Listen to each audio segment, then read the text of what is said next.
Good afternoon, everyone, and welcome to the Environmental Communication Division's 12 years in, 5 years out panel. This is the panel where we plan to contemplate, and as organized a fashion as we are capable, what we think the future directions of the division and its relationship with communication studies and the National Communication Association is. And to look at this from, we've identified 5 key sort of themes that we want to address and have divided that up. We'll have short position statements from the members of the panel, and then that will hopefully leave plenty of time at the end for some dialogue, both among the folks on the panel, although we've started this dialogue online a bit, and so certainly taking in comments from the floor and thinking through what this is. As we know, the 5 years out is in part in reference to the great 100-year anniversary of NCA in 2014 coming up, and sort of thinking about both looking forward in the future and also remembering our traditions in the past as associated with with communication and concerns about the environment. So today we're going to address this question by looking at 5 issues. Number 1 is emerging theoretical and critical trends in research literature. This will be discussed by Tema Milstein from the University of New Mexico and Jim Cantrill from Northern Michigan University. I'm going to go ahead and announce all 5 themes now because I think that'll make our movement through these a little bit more efficient. And efficiency is one of our key tropes. Number 2, we'll look at trends in undergraduate and graduate education. And Cindy Spurlock from the University of North Carolina, Chapel Hill, and Steve DePoe from the University of Cincinnati will lead that conversation. Number 3, we will look at advancements in community-based activities and practices. This will be discussed by Emily Pleck of Western Oregon University, and Greg Walker of Oregon State University. Number 4, we'll look at growing areas of research contributions and global significance.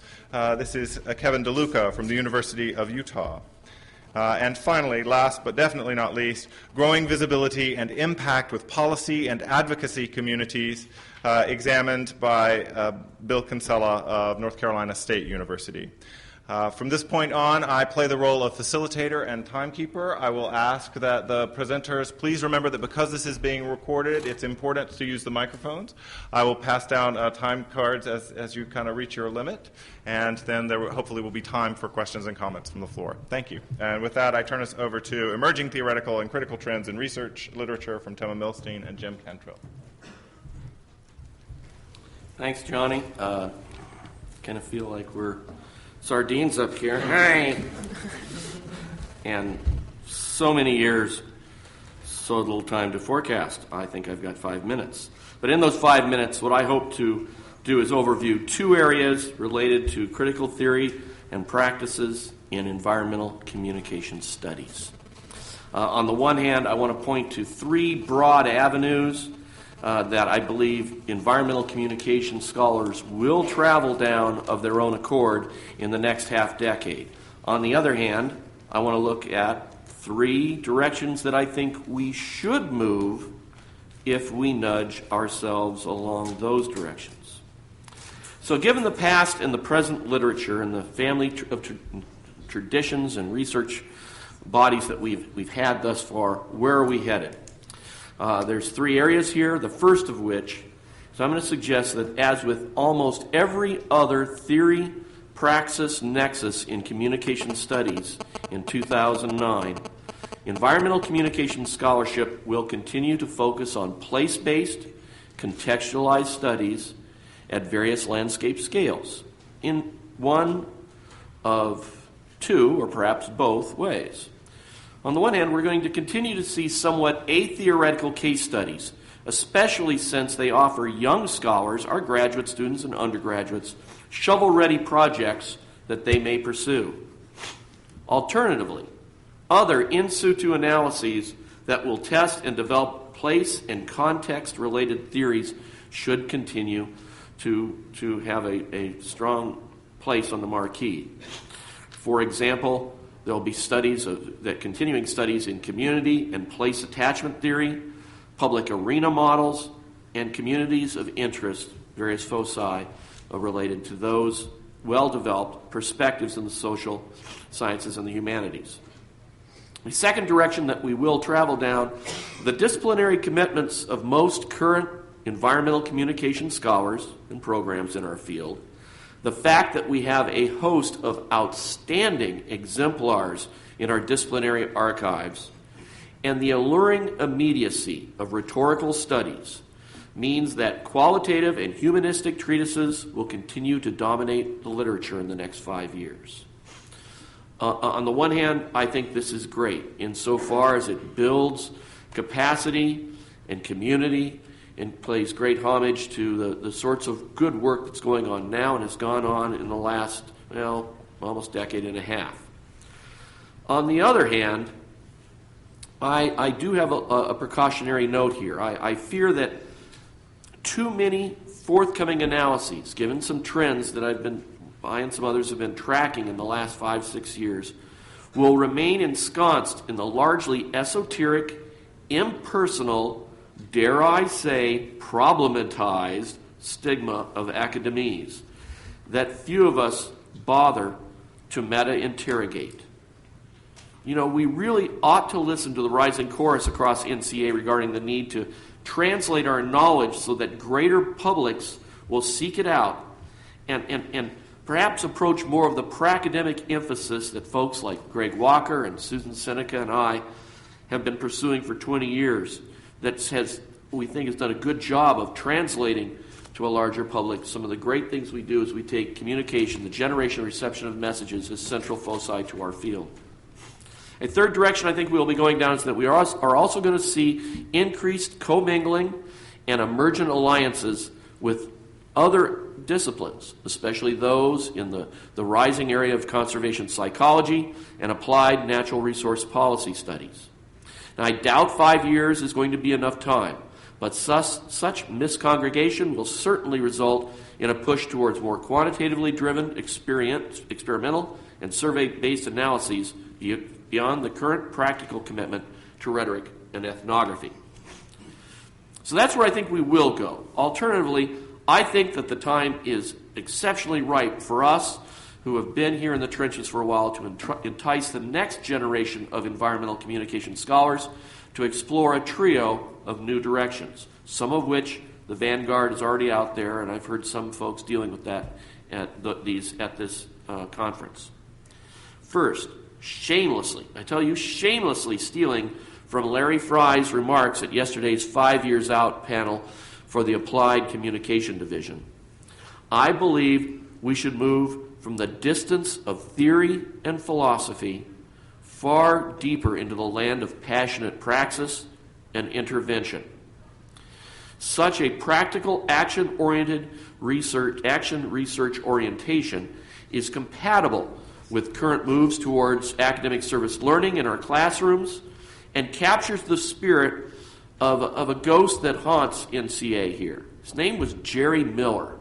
And for some of you may recognize that he was just a towering intellect in our field in the 60s.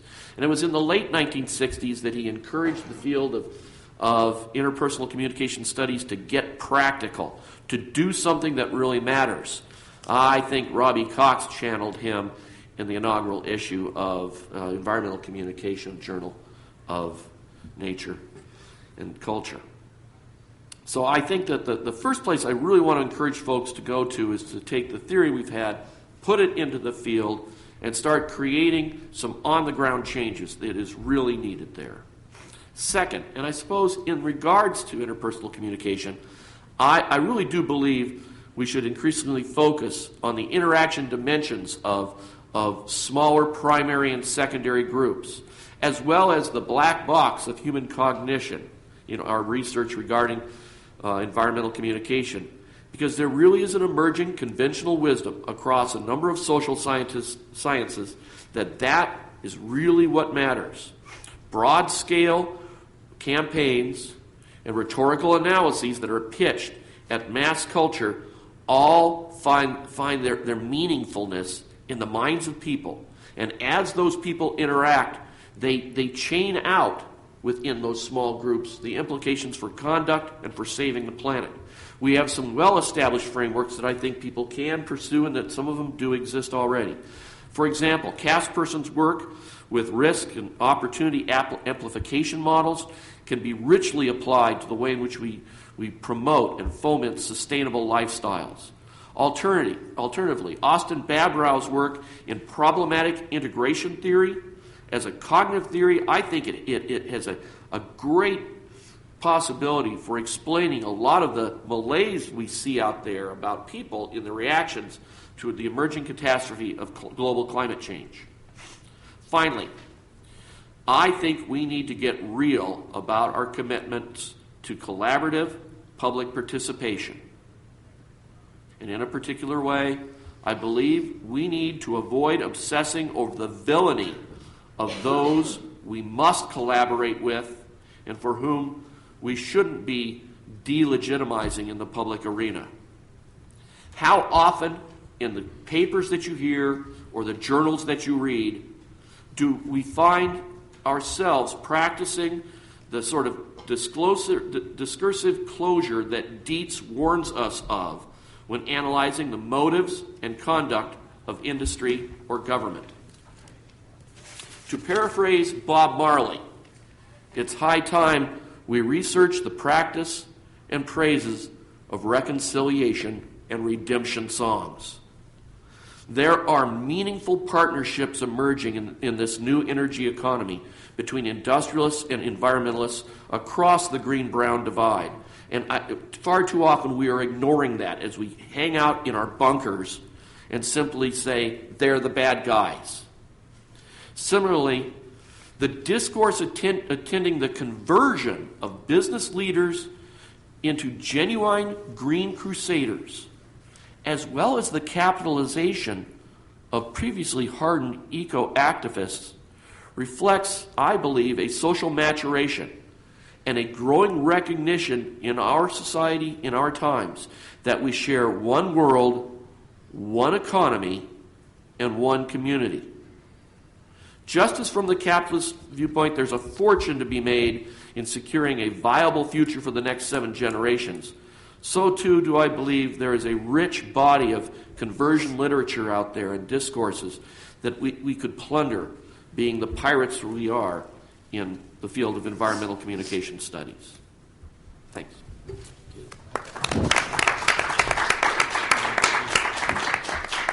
I'm going to speak a little bit about critical directions and also a particular recent theoretical direction that I think is noteworthy. First, I want to start by talking about how since the formation of environmental communication, we have tended toward looking at issues of power and human-nature relations, either explicitly and centrally in the work or implicitly. And I can point back to Christine Orbeck's generative 1984 article, which was about the early 1900s environmental controversy over whether to build a dam in a highly regarded natural site. And what she showed is that conservation discourse beat out preservationist discourse. It was a pivotal moment in a shift of paradigms. And the dam was then built by appealing to this conservationist ideology that argued that the material needs of humans determine the uses of nature. And today, we see these ongoing critical orientations in environmental communication, again, either explicit or implicit. And the more explicit critical trends in environmental communication are informed by, among other things, post-structuralism, science studies, cultural studies, ecofeminism. And I also want to point out that some of these efforts parallel the impetus within environmental communication to internationalize our research and framework and also in scope. And I think that much bridge building is happening and could happen. Some examples are with ecolinguistics, which has a very strong presence in Europe and is largely dependent upon critical discourse analysis work. And another example is Global South political ecology work that focuses on the ways that environmental material symbolic discourses reflect and reproduce particular economies of interest. And this work is often led by Global South emanating scholars. A couple examples are Arturo Escobar, a Latin American scholar who's very influential and is now in anthropology at the University of North Carolina, and also India's activist scholar Vandana Shiva. So that's just a little comment on the critical directions.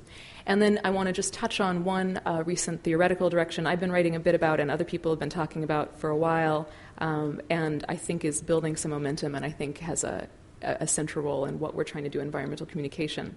And this is the notion of extra-discursive theory. And I think this is both delicate and important work. And this is the notion that communication mediates human-nature relations in both directions.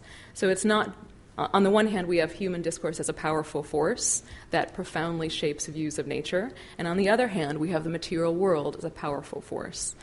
And I feel this is an especially big deal for the field of communication, and actually also for most academic disciplines. So if we look at the humanities, the social sciences, and the physical sciences, most research tends to situate nature as separate from humans, as a mute, static background object to which things are done. And in traditional communication scholarship, we see this probably in the textbooks that we often teach from, that a core theoretical assumption is that communication is what delineates us from nature as human beings.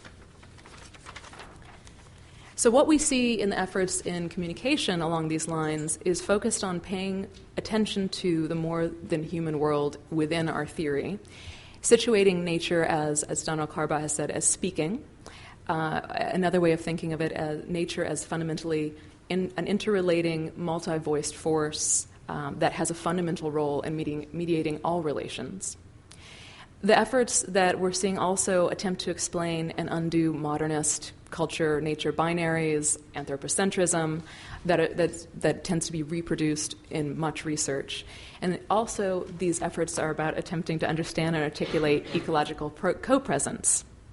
This is very difficult to do within the cultural discursive resources we have available that tend to reproduce these binaries. So I think that's one of the delicate efforts of this work. Some examples are Rich Rogers' 1998 article about building a transhuman materialist theory in order to overcome the objectification of nature in purely constitutive theories. Donald Carba's 1999 case study looking at Blackfeet forms of listening to nature. My own work, 2008, ethnography of transnational Western discourses in wildlife tourism, where speakers position whales as speaking for themselves.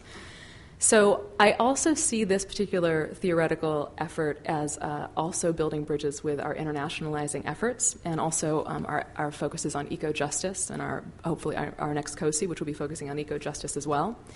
So for instance, I think possible future work and theory building can look at lived relations of mediation, additional lived relations that are under political economic attack.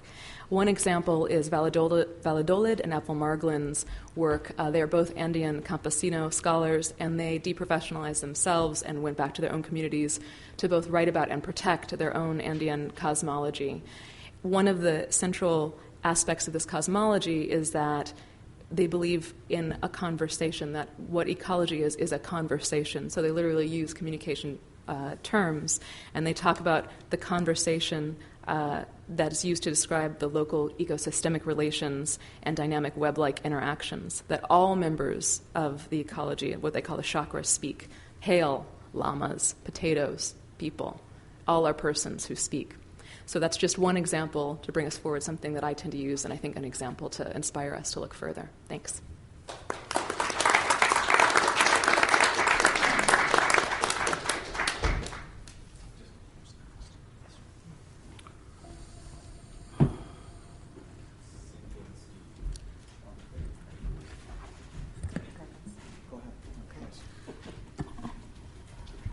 Good afternoon. I'd like to speak a little bit today about some, not necessarily trends in a kind of qualitative sense, but perhaps more in a sort of quantitative sense, but rather from a qualitative perspective, looking at the kinds of conversations that I think are emerging on some of our campuses that have been reflected in places like the Chronicle of Higher Education, Inside Higher Ed, and also sort of in some of the conference spaces that have emerged here and in previous conferences, whether we're talking about Southern States or COSI. And one of the things that has emerged in recent years, obviously, is a strong undergraduate interest in the environment, broadly defined. In sustainability, in sustainable food sources, in sort of cleaner streams of energy. And one of the ways in which many of our campuses have responded is to some extent, turn to the sciences, to sort of go there first, so to speak, as a kind of problematized, problematic way of thinking about where the answers lie. We can find answers necessarily to public policy to some extent by looking at the research, but in terms of undergraduate education, we can teach water chemistry. We can teach undergraduate students how to, through experiential education, go out and get a sense of what polluted places might look like and the extent to which we might be able, through particularly sometimes instrumentalized ways of thinking about the environment, thinking about nature and science, to sort of solve those problems. And one of the things that I think some of our organizations like ASHE, which is the Association for Sustainability in Higher Education, and COSI and some of the sort of other groups that are asking some of the same questions about the ways in which humanities, social sciences, as well as some of our more critical cultural counterparts may also be able to contribute to these conversations, I think is gaining traction in some ways. And this is to some degree reflected, again, in places like the Chronicle, in some of our journals, and so on. But largely, in some of our institutions, the notion is to basically take an interdisciplinary approach, which I think has a variety of strengths. But at the same time, institutionally, that can place some of us who are doing some particularly critical or perhaps exploratory forms of putting knowledge into praxis or putting knowledge into conversation with other sort of new or emergent knowledges in somewhat precarious situations. So in other words, to sort of bring it back to a bottom line in terms of undergraduate education, are these questions that need to emerge at, sort of the senior capstone level? Are they questions that sort of need to be worked into the curriculum from sort of the first semester onward through general ed or through sort of other ways of bringing faculty and sort of undergraduates together in situations that give them the opportunity through exploratory education, through experiential education, through service learning, through cluster models, through sort of interesting ways of thinking about the ways in which the questions that are asked from a communication perspective, broadly defined as all 8,000 or so of us coalesce here in Chicago, for better or for worse, in terms of the ways in which we bump into each other methodologically, ontologically, and so on. Issues of sustainability do emerge, I think, across all of our different disciplines and subdisciplines. But to what extent are they brought back into the undergraduate curriculum in sort of meaningful ways that are sustainable beyond the four-year degree experience, so to speak? If you look at the ways in which undergraduates are being tracked toward particular kinds of educational experiences, be that from the economy, be that from their parents, be that from first-generational perspectives, or sort of the institutional cultures in which our undergrads are situated, oftentimes the move for sustainability is to say, well, you'll make more money if you go to law school. You'll make more money if you go to medical school. Why are you interested in these questions about discourse and nature? Right? Go do that through the Lorax Club. Go do that through your extracurricular activities. And I feel really fortunate to be part of an institution at Appalachian State University that does value sustainability from the ground up. And we have a model on the table at this time that I'd like to share with you guys that is somewhat exploratory, but I think has a lot of opportunity to give folks who are coming from a humanities perspective pretty specific, institutionalized, recognized, and also sort of measurable, so to speak, ways of engaging through curricular questions, through grant-based and institutional-based questions, to get at these larger discourses about sustainability undergraduate education. And that's through thinking about, or rather rethinking, the general ed model through a cluster model, wherein faculty are encouraged to, essentially sort of required to, rethink what it is that general ed should be and do in terms of how that traces back into broader disciplinary questions. And at Appalachian State, for instance, we're asking questions about food and sustainability and public policy and state-level issues that not only tie into sort of our 16-system UNC Tomorrow plan that comes from the top down as well as the bottom up in terms of rethinking the strategic priorities of our university, what our research should be measured upon, so to speak, and thinking about how, for instance, a course in chemistry and a course in history and a course in communication can not only fit together sort of in name only, but also by having faculty get together, by providing the resources, by providing the essentially course buyout time, to have a way to think about the ways in which our disciplines do indeed abut and abrade and also overlap in ways that are productive, and to think about the ways in which that might be read back into the undergraduate curriculum. So to some degree, what we're working on at this stage is sort of a pilot program, but it does have support across the university. And given Appalachian State's, I'm very hopeful, thankfully, commitment to sustainability, which has been part of sort of our institutional identity for a very long time, The students are driving this initiative, but the faculty are too. So it's not just a place where student interest in environmental studies is something where you go hiking on the weekend on the Blue Ridge Parkway and that makes you an environmentalist. It's a way of tying these questions and tying the sense of student interest not only into service learning and community-based research, but as I mentioned before, making sure that these issues and these questions stay sort of top of mind, to make sure that through varieties of funding streams we're able to bring in speakers, for instance, that can address some of these larger questions, wherein it's not just sort of a one-and-done sort of deal. And given the ways in which funding streams are recognized in certain ways, one of the things that several of us have sort of kicked around as a preliminary idea for next year is to consider the ways in which these conversations can be sustained through one of perhaps the most visible forms of institutional recognition, which is through grants and funding. And several of us have had, I can't speak personally just yet, but for instance, those of you who are familiar with Laura Lindenfeld's $20 million co-authored, co-cited grant, which essentially is bringing humanities and social sciences and the hard sciences together to work on a multi-year program, which also ties back into graduate education, undergrad education, and serves the state in ways that legislators are looking for us to be accountable. I think that Laura and others are offering some productive models that in a way give us buy-in to the kinds of work that we're already doing and also provide the justification that deans and others are looking for in terms of tenure and review. And I think that can also be channeled back into the undergraduate education experience in terms of continuing to legitimize the ways in which we ask and answer questions with our colleagues and also through that particular funded mechanism. Thank you.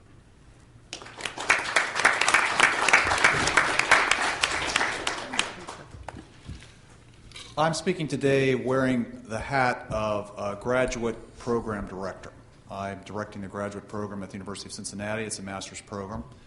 I advise students from time to time that are interested in moving on to pursue a PhD in environmental communication. And when this happens, we survey the landscape and we say, where should we go? Where should we apply? Where are all the great doctoral programs in environmental communication, Dr. DePoe? And we kind of survey the landscape, and there's some good stuff going on, but it's a very fragile environment. It's a fragile web of doctoral education, at least in the United States right now. There are potentially a lot of reasons for this. Professor X retires, and the university decides not to replace in that area. Professor Y moves from one university to the other, and the original university goes in a different direction. Very few doctoral programs, PhD programs, build depth in a lot of areas. And frankly, a lot of doctoral programs are somewhat ossified in their understanding of the communication field. So we can do a lot of blaming and griping and grousing and so on about why aren't there more doctoral programs in environmental communication. But moving forward, in the next 5 years plus, I think there are some ways that we can have some productive conversations at a number of levels to try to address this issue. So let me throw out three phrases: top down, bottom up, and with and across. I'll explain that briefly. Top down. What this is the question of doing more exploration in our work, our published work, not just how can studying environmental communication through case studies or whatever help the development of environmental policy and improve the quality of the environment around the world, which is, of course, very important. But how can the study of environmental communication feed theory development and understanding of human communication and perhaps human non-human communication more broadly? In other words, why should environmental communication studies be a core element of a communication curriculum at the graduate level? And that means that to what extent can we make the case that environmental communications should move alongside some of the traditional NCA areas of interpersonal communication, organizational communication, political communication, as a core element that all doctoral programs should develop? That's a tough question, but we need to consider that. When I teach my environmental communication class at the undergraduate level, one of the propositions I try to advance in the class is all communication is environmental at a certain level. But that's a key question. Because in order to get doctoral programs to move environmental comm from the periphery to the center of what they're doing in terms of knowledge production and training, we have to rethink the relationship between environmental communication and communication itself in terms of theory, development, and so on. And that's a move some of us are making, but a lot of us are so worried about it saving the planet, which we need to do, of course. Time is precious. But we also, if we're going to move environmental communication more to the core for doctoral education, we have to move the theory building more in that direction also. So that's top down. Bottom up, we need to encourage colleges and universities all over the United States to offer courses in this area. Up until 2006, we didn't have any textbooks in this area, really. Now we've got several. Judith Henry's publishing one, so we're going to have a lot of textbooks. Cox's is in the second edition. Julia Corbett's fantastic book, Communicating Nature. So textbooks are out there. A lot of us teach courses. There's a lot of student interest. We need to proliferate that, and we need to work, community to community, college to college, colleague to colleague. Go to your state communication association, regional association, and drum up some business from the bottom up, because doctoral programs will start paying attention to that. If there's demand for courses out there, universities start putting positions out there to hire someone in this area, then they're going to have to, meet that demand. So we need to encourage more folks to teach environmental communication at the college level, at the undergraduate level. That will, I think, by the laws of supply and demand, increase the number of doctoral programs offering environmental communication. Third, with and across. I think that environmental communication at the graduate level is starting to be taught and will continue to be taught through interdisciplinary PhD programs or through non-traditional or non-communication doctoral programs. Professor Lindenfeld is starting this initiative with others at the University of Maine, the Sustainability Solutions Initiative. It's going to have a graduate education component where folks are going to be trained at the doctoral level to tackle natural resource issues from a variety of perspectives, including communication. That's one example, and there might be others. So that's another way we can expand the field in terms of doctoral education. So top down, bottom up, and with and across. And just let me return my final few seconds here to the first issue of making environmental communication not just the periphery or sort of a topical area that some of us study from a variety of lenses, but a core theoretical concept and a core set of theoretical and research questions that are at the heart of every act of communication.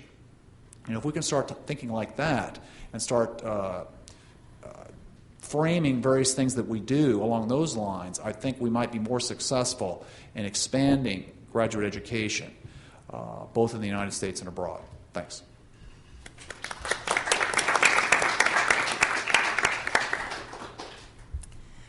I'd like to thank the Environmental Communication Division and Johnny Gray for giving us this opportunity, and in anticipation of next year's conference theme, I'd like to build a little bridge between the topic about trends in undergraduate education and advances in community-based practices.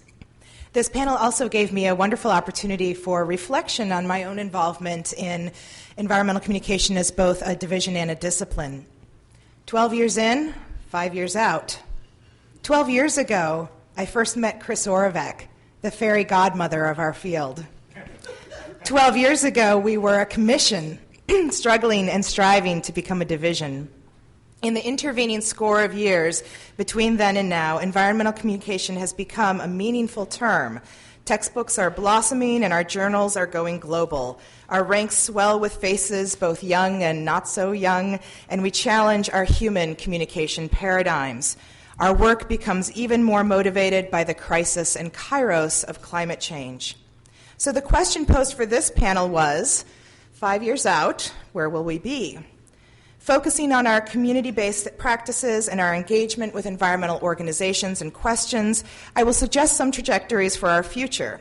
I focus on the local, the all too close to home, and leave the discussion of national and international relevance to Greg Walker, who epitomizes what it means to look forward on these fronts. 5 years from now, 5 years out, we will be reading position descriptions for specialists, not additionalists in environmental communication. 5 years out, the professional association we are forming will have grown from an infant to a toddler, learning and growing at an unfathomable rate. These two factors will make possible the further legitimation of environmental communication as an area of study and practice for students at all levels. It is in that teacher-student context, that relationship, and the context of the environmental communication course that our local connections, our community building, will be most deeply forged.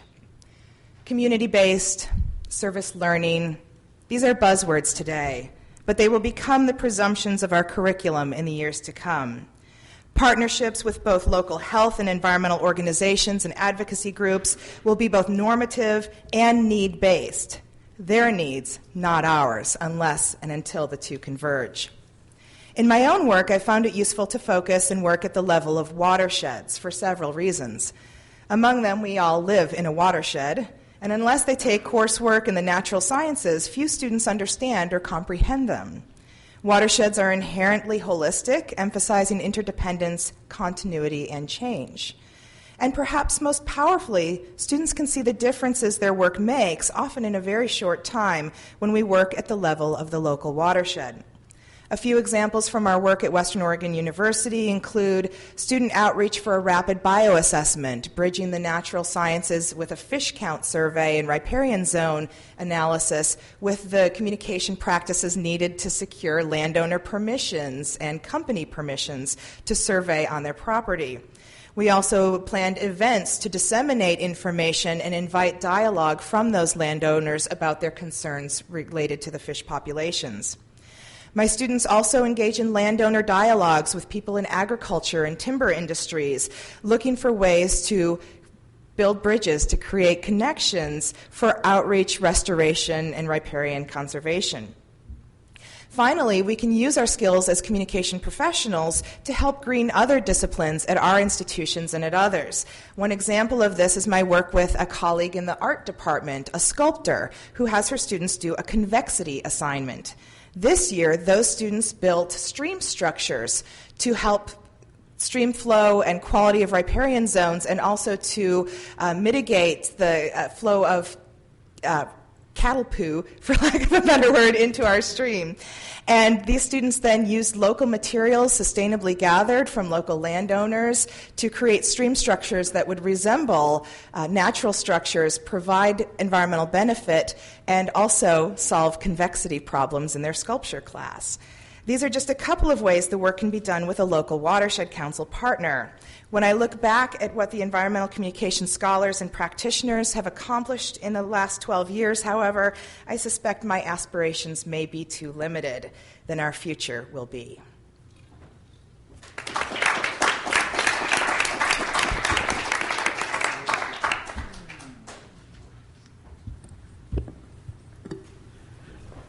Emily said it all. No. I appreciate those comments, and I'm going to follow up by saying, why should we even bother thinking about 2014?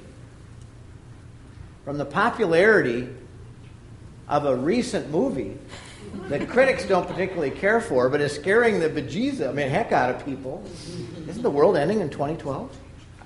No, I'm sorry. I had to get that plug in for a bad movie.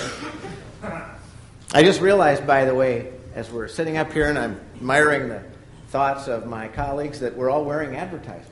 I had not even paid attention to that. Maybe next year we could rebel against that, but that's another story. Let me tell you my thoughts about 2014 to follow up on this idea of community-based environmental communication. I'm actually going to reframe that a little bit and ask us to think in 2014 about environmental communication as participatory communication. And by participatory communication, I mean face-to-face communication, community-based communication, technological communication, in which parties are actively engaged on issues related to the environment.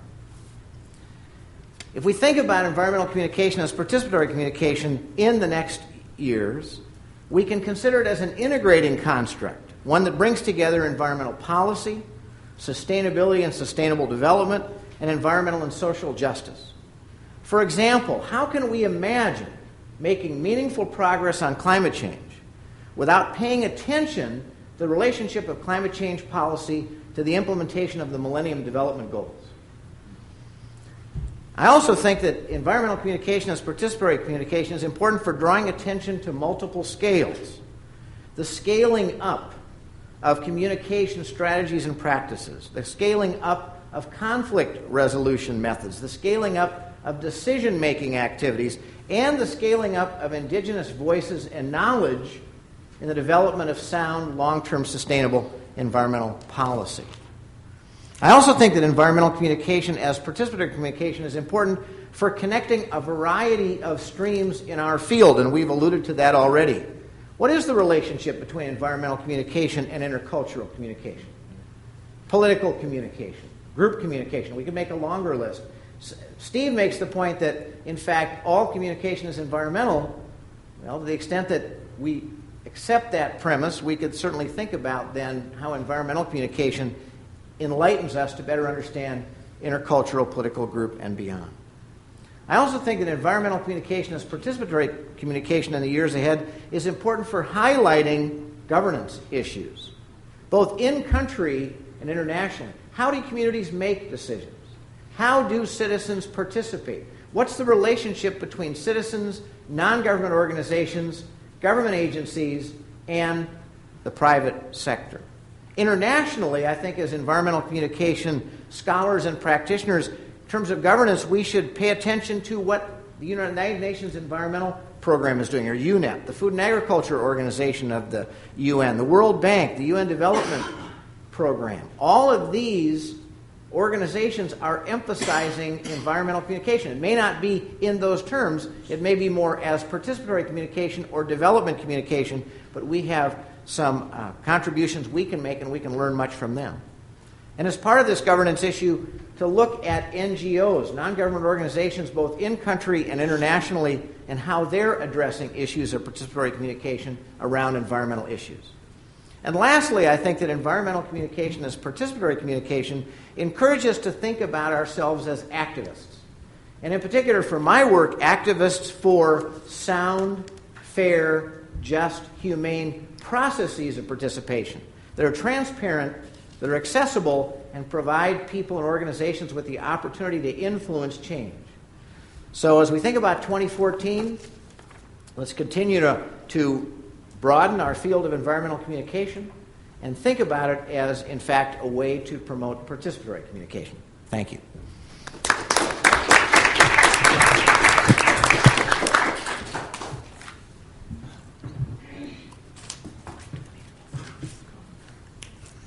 I don't know what will happen if I get rid of this. Maybe 2012, so I'm not going to touch it.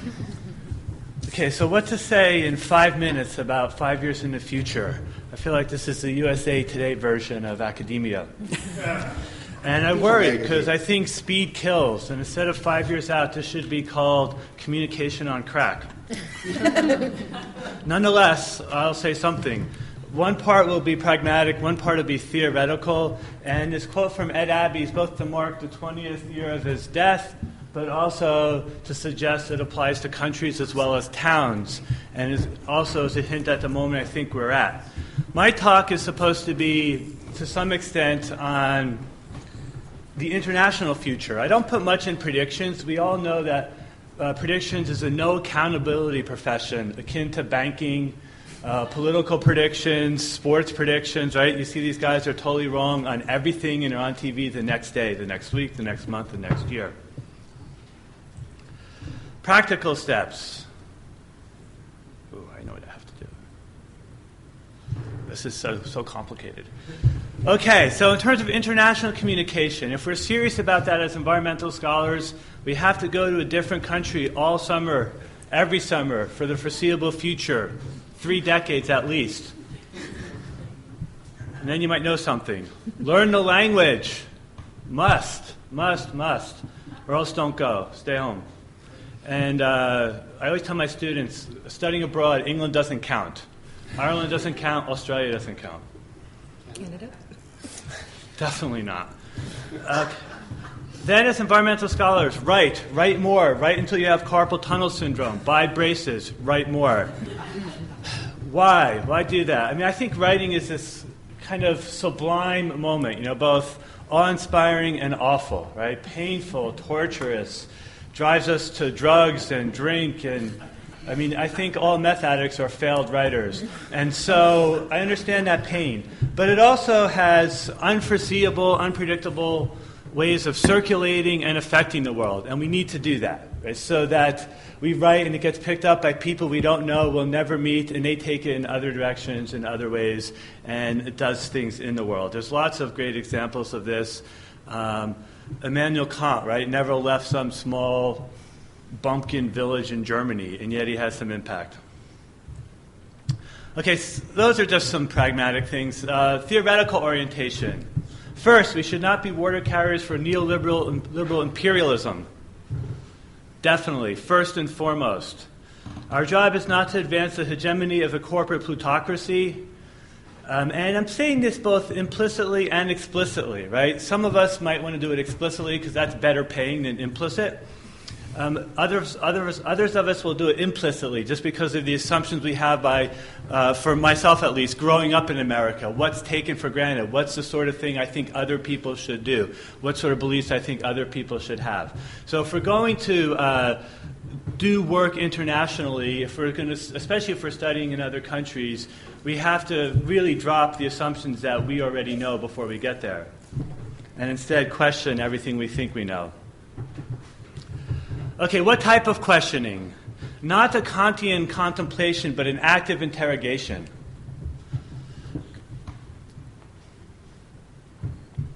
I like this line. I thought it might be a bit much, but oh well. Our thinking should be like rocks that shatter the glass-pane windows of our souls.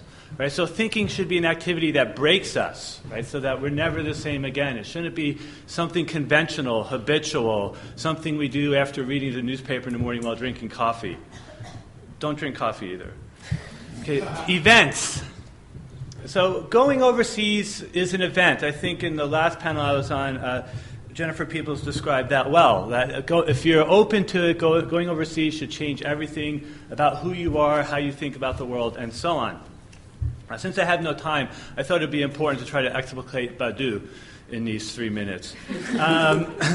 And I'm using event in a way that Badiou would talk about it as something that happens that's unpredictable outside of our stores of knowledge, of our ways of seeing the world, that ruptures the world. So a rupture in our world. Okay, so these happen fairly often. And as Badiou writes, it reveals the possibility of the impossible, things we couldn't imagine before. One example, since it's the 20th anniversary not only of Ed Abbey's death, but the fall of the Berlin Wall. So if someone in 1987 said, by 1990 the Berlin Wall is going to be gone, they would have been impossible, right? Impossible. So the fall of the Berlin Wall becomes an event, or Havel in Prague becomes an event, right? That then changes the way we can see the world. And for Badiou, how we respond to the event is key, is the ethical moments. Right? If we're faithful to the event, there's then the opportunity to create new truths and new worlds. If we're not faithful to the event, I'll hold that for a second. Badiou on truth. Do all that you can to persevere in that which exceeds your perseverance. Persevere in the interruption of the event, the interruption of your world. Seize in your being that which has seized and broken you. Now, if we're not faithful to the event, for Badiou, that's an evil. Right? If we forget the event, if we go on as the way things always are, it's a betraying of the event. For me, a great example of the past year is the economic collapse. Right? The economy collapses. What do? We try to revive that corpse with trillions of dollars. We say, I know who should be in charge of this, Larry Summers. Wait, who's responsible for it? But we went on anyway, right? And so we didn't change our thinking. Our thinking remains the same. So what was a potential world-changing event, at least in the United States, wasn't understood in that way and didn't lead to actions that could possibly change our world. And so we're trying to revive the same economy that's consuming the planet. Right? So if we're successful in our revival, then we're just further down the road in global warming. Now, what about the event of climate chaos? I put the question marks there as a response in the sense of somehow being hopeful. So that's as much hope as I could muster, some question marks. That's sad. Instead of speed, I should maybe be doing like Prozac or something. But what I would say would be a betrayal is to respond to the event of global warming with the same kind of humanist paradigm that we've responded to everything so far. Right? That if we see everything as a problem for humans and a solution for, how can we save humans, kind of like if we're thinking of 2012, that terrible movie which I haven't seen, but I'm sure I'll take Greg's word for it, it's terrible. That, probably the rallying cry of that is humans are dying. That's not news. We die all the time. Right? That's not an event. Death is not an event. And instead, I hope in response, to me, an ethical response will have to get beyond that humanist paradigm, and that humans will have to pay attention to something beyond our own self-absorption. That's it. Thanks.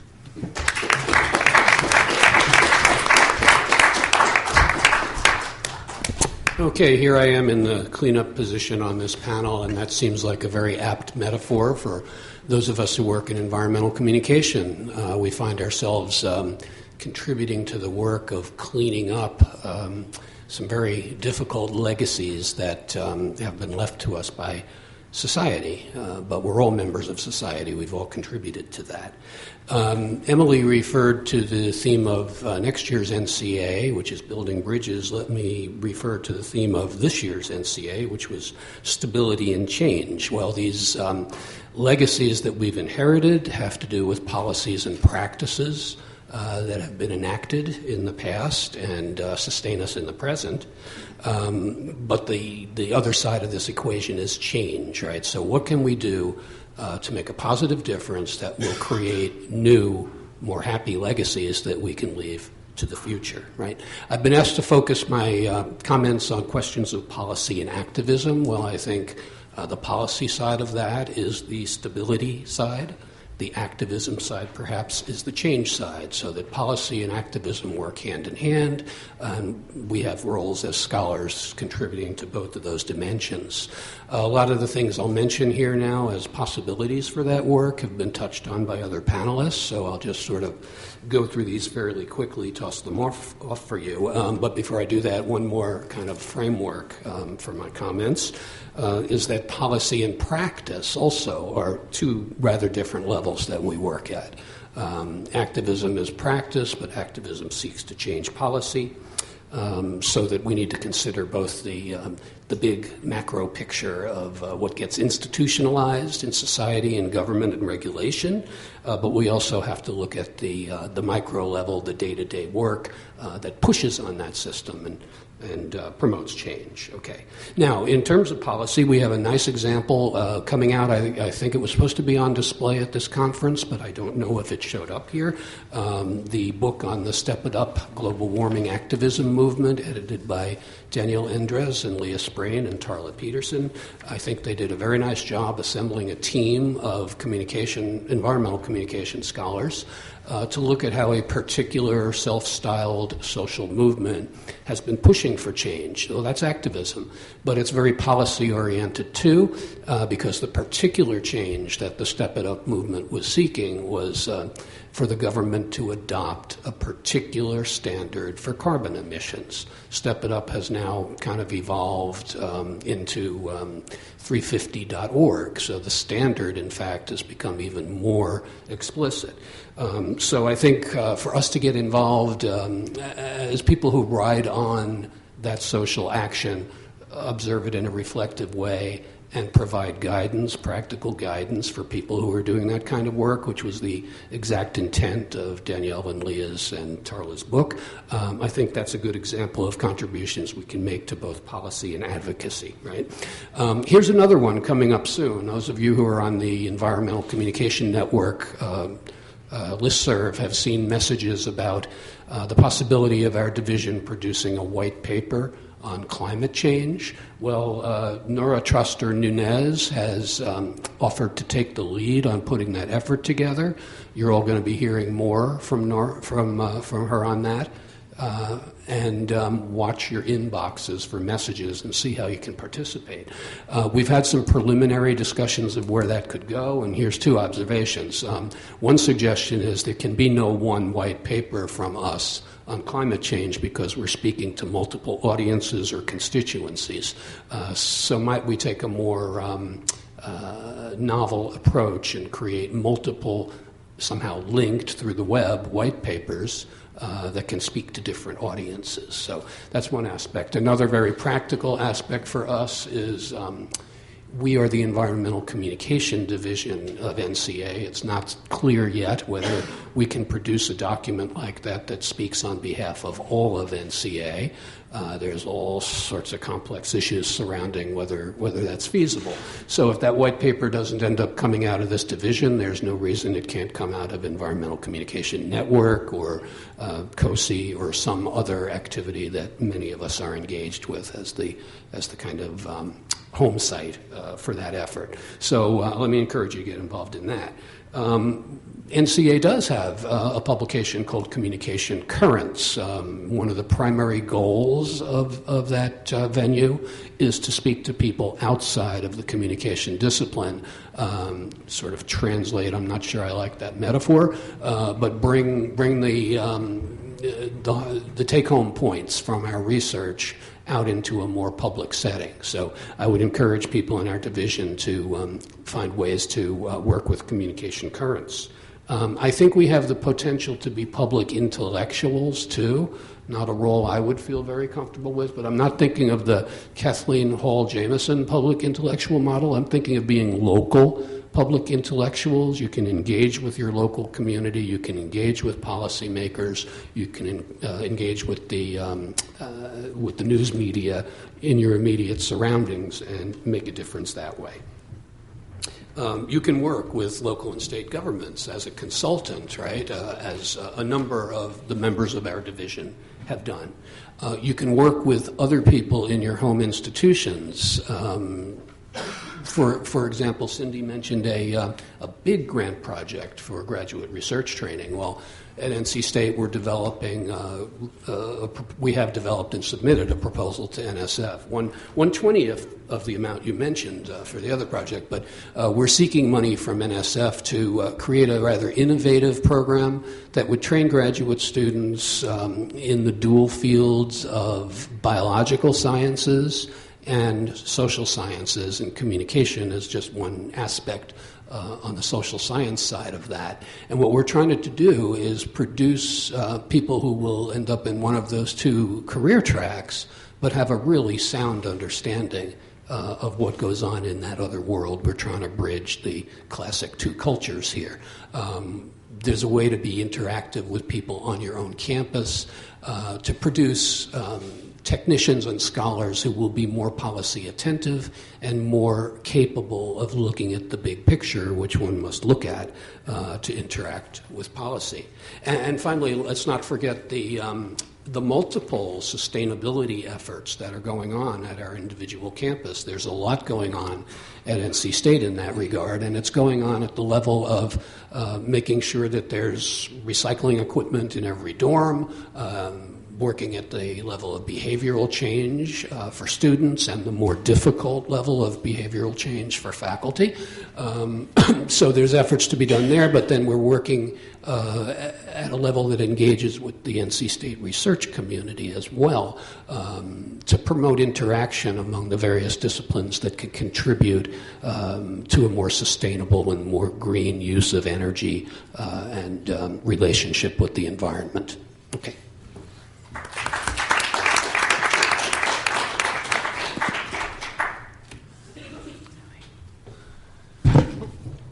Last step is a doozy. Thank you, panelists. That was very good, and we do have some time here to open this up to conversation from the floor. I did just want to pause right here to make a quick observation. I won't add myself in as an additional panelist, but I'm kind of fascinated today by the emergent, playful image of our 2012 apocalyptic fantasy. And the reason that I think it's worth mentioning here is I think in some ways it's those moments where something like that comes up that might be a moment worth pausing and reflecting on the event of the moment unplanned and the element that comes up, because it plays to a central conundrum that I think we face as people in the game of in the business of persuasion and thinking about policy and communication around environmental issues. We live in a culture that is fascinated by apocalyptic scenarios and prefers the Big Bang of apocalypse. But as T.S. Eliot told us, this is the way the world ends, not with a bang, but a whimper. We have the hard job, especially where climate change is involved, of explaining to folks, if not the end of the world, which might be a bit overdramatic, at least the long-sustained, slow, constant problems that come from that, not some huge, isn't it pretty, with lots of CGI effects, explosive, boom, apocalypse. And yet, all too often, this kind of discourse is dismissed as, oh, it's an environmentalist. They're always so doom and gloom and all about the apocalypse.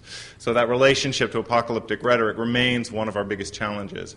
And I think I would echo off of Kevin just a little bit that while we may not, speed may be a problem and you're not in the game of prediction, I might say that one of our other big challenges is that we are working in an area of discourse, again, especially with climate change, but not just limited to that, that is all too willing to maybe think a couple of years in the future, when what we might want to be challenging ourselves to think about, and what might be an even better question, especially for this division, is to think about what do we want to look like 100 years in the future. That is not a prediction. That is an aspiration and an attempt through telos to imagine what the world with more sustainable practices might be, and to begin to do the challenging work that so many environmental issues position us with, which is to think transgenerationally, to think about policy and enactment changes that affect not just the immediate, we can see it, it's happening, ooh, feel good, we did something, but to do something, the consequences of which we may not realize in our lifetimes, but will be realized in the lifetimes of our or others' children and grandchildren. That is a very hard, in this culture, rhetorical imperative to sell, and I think that remains one of the central kind of conundrums of this sort of work. And I have to take this moment to recognize that when we reference, even in joking, something like 2012, we are, even in playing seriously with serious issues that I think are very much at the core of what we work with. With that, I again would thank this panel and ask that if there are questions, comments, or even dialogue between presentations today, that we take that. I'm not sure how the microphone thing here works for the camera with questions from the floor, so I may try to summarize the question and pose it to the panel.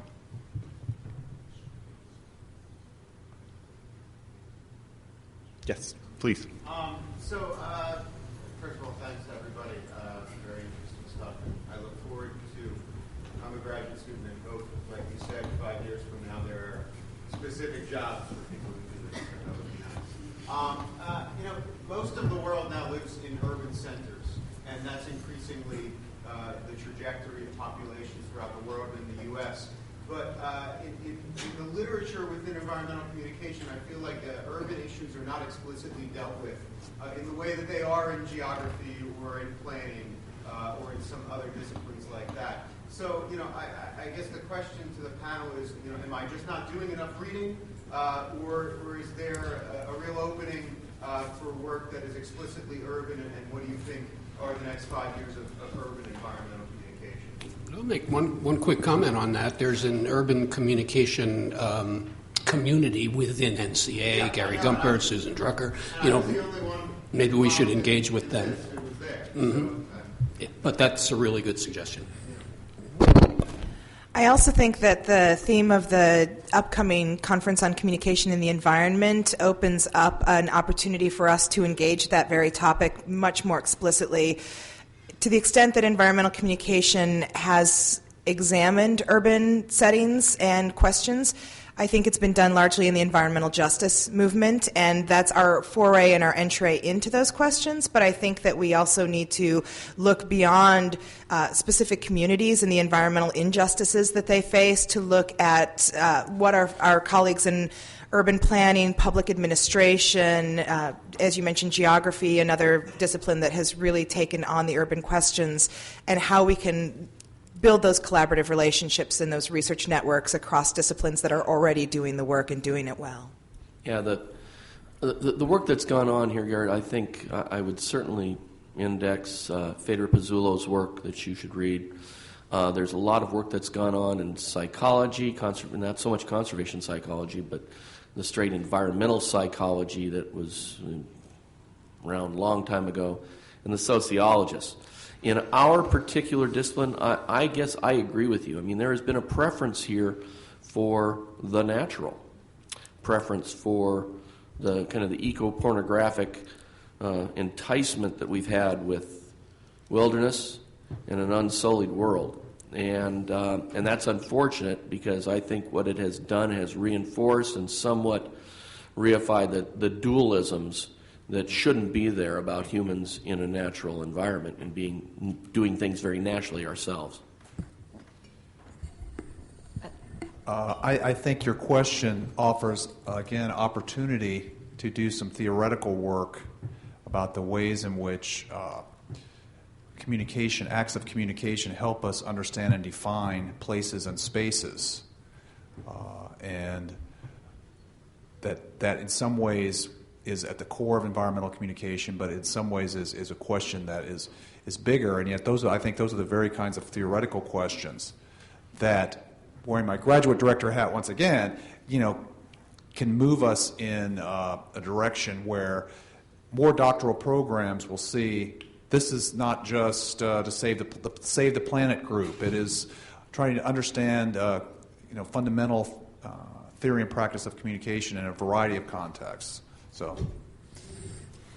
And just to point out a couple of studies, I'm thinking of Jim's work on sprawl, and my recent article on zoos, just urban discourses of nature. And I know there's a lot more out there. But so taking what's already here and then also grabbing from outside and starting to synthesize it for environmental communication would be really great. And adding to Tema's list of resources, I think also of Barb Willard's amazing work right here in Chicago and looking at Chicago as a natural place, which is very much an urban nature. Yeah, I would just say that, I think some people are starting to come at the urban question from the wilderness or ecosystem perspective, because I would argue that Beijing or Mexico City are unsustainable, right? And to pretend that they're not, if we just do the right urban planning for 30 million people, it's not sustainable in those ecosystems. And what do? Or for Beijing in northern China, which is basically a desert and getting more so. So I think some of that will come from other angles also.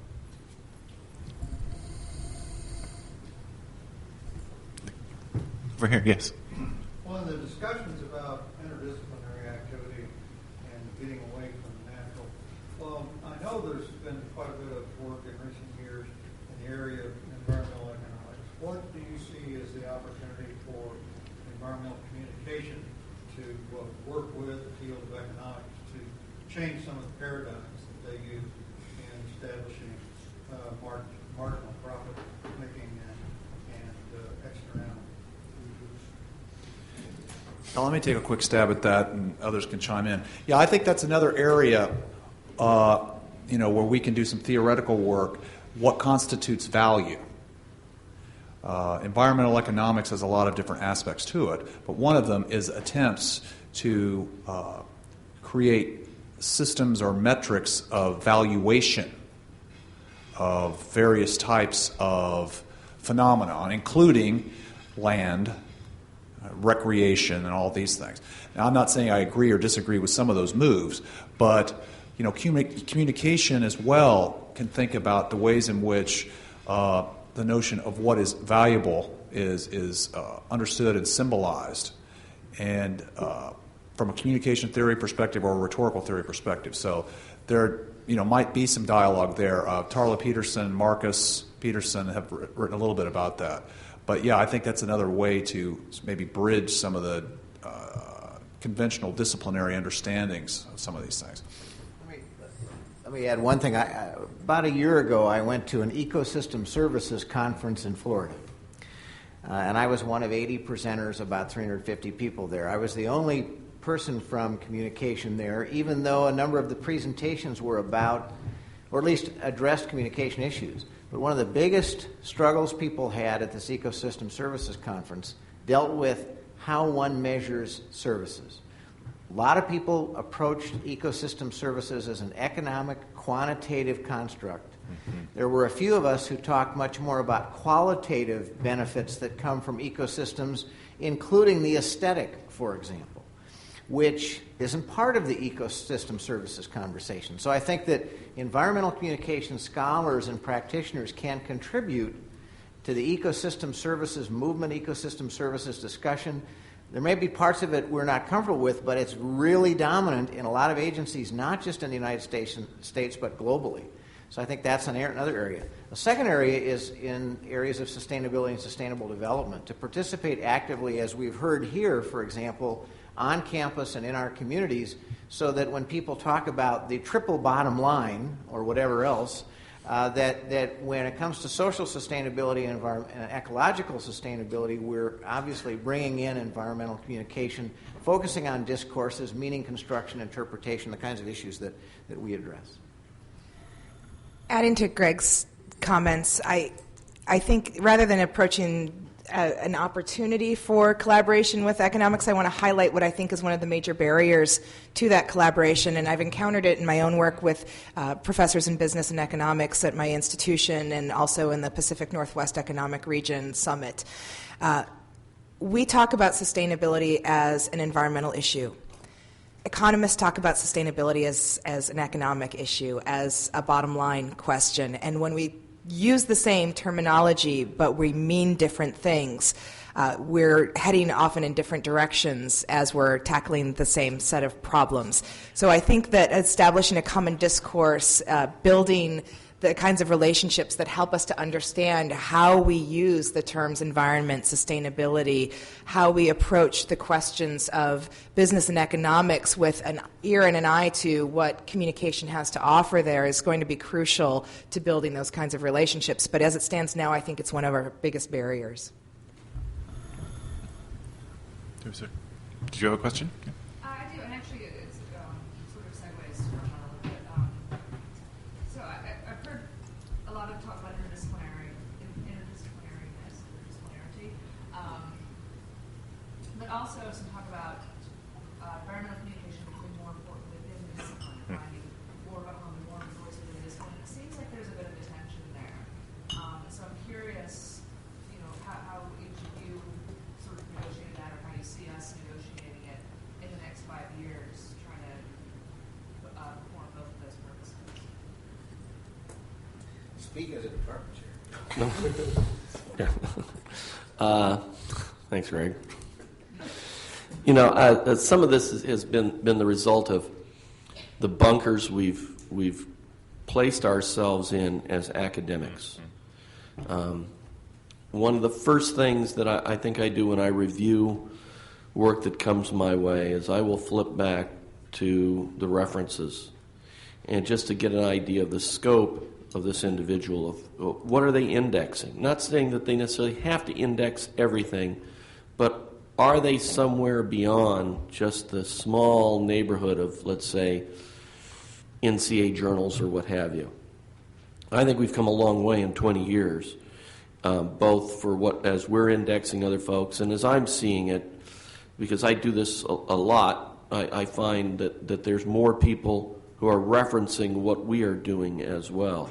And that interdisciplinarity it'll build on itself. So I don't think there's a real tension there, right? Because after all, communication is something that has a bit to do with just about everything else, and just a bit of everything else has something to do with communication. The model I like to give to my students is, Cronkite and Liska had an ill-fated textbook about 20 years ago. I see some people nodding back there, right? An ecological approach to human communication, right? Which kind of talked about the endogenous and exogenous variables that really cross a lot of disciplines.